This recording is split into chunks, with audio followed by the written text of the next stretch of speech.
When we talk about taxes, there's three main concepts that I like to go over for estate planning. So the first one is estate taxes. So that's the kind of tax you think about that I've inherited something and now I have this tax bill to go along with it. So I've inherited a house and now I get a tax bill to go along with it. So the good news is for most people, they don't have to worry about it. In Alabama, we do not have a state level estate tax. We do have a federal estate tax, but for most people, it's pretty high. So the exemption is about $14 million for an individual. So for a married couple, they can typically combine those two together and get up to 28 million. So when it comes to estate taxes, it's just not something that we really have to worry about. And those go by a couple different names. So sometimes people call them inheritance taxes or death taxes. So that's the first one that I like to go over.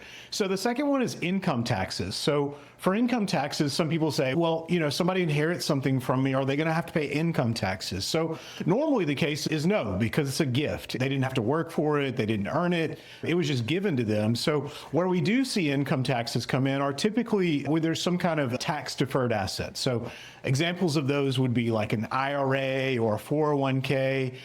So for those, when you put money in those, you don't pay taxes on the way in, you pay the taxes on the way out.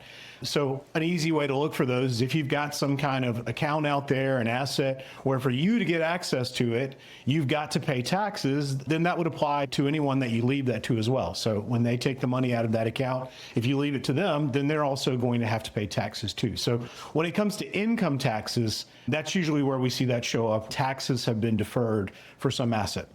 So the third concept that I like to go over is capital gains step up in basis. And really, that's a tax benefit that we want your beneficiaries, the people that inherit from you, to receive. So to explain this one, I like to use a quick example, really just to kind of demonstrate how capital gains taxes work. So let's say that you buy a vacation property and you pay, let's say, $200,000 for it. You hold on to it for 5 years. And then one day somebody knocks on your door and says, hey, I want to pay you $500,000 for that piece of property. And you say, great, sold.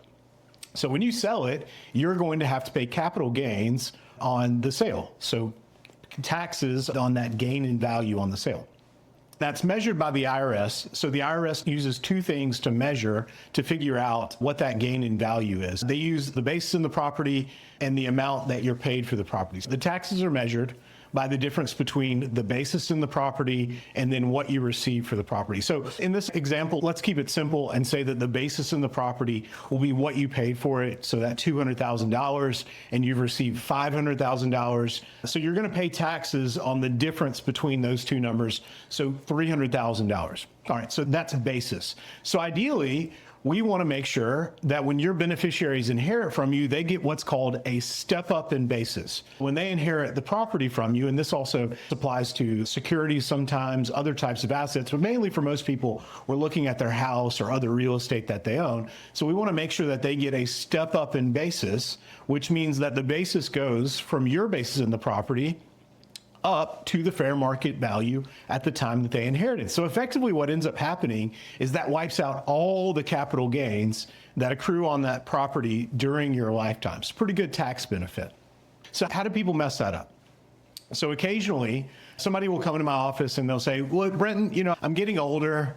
I don't plan on moving anywhere. I'm not going to do anything with my house. I'm thinking maybe I'll just go ahead and give it to my kids. Or sometimes they say I'm going to put my kids' names on the title, or I'm going to put their names on the deed or something like that. So effectively what they're doing is they're giving away their house to their kids right now. And usually they say, well, I know my kids aren't going to sell the house out from under me or anything like that. And they do that because they've heard that's a pretty easy way to just go ahead and make that transfer to their kids.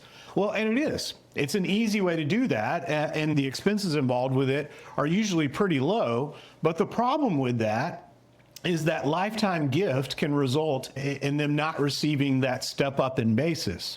So that transfer can result in them just keeping your same basis in the property.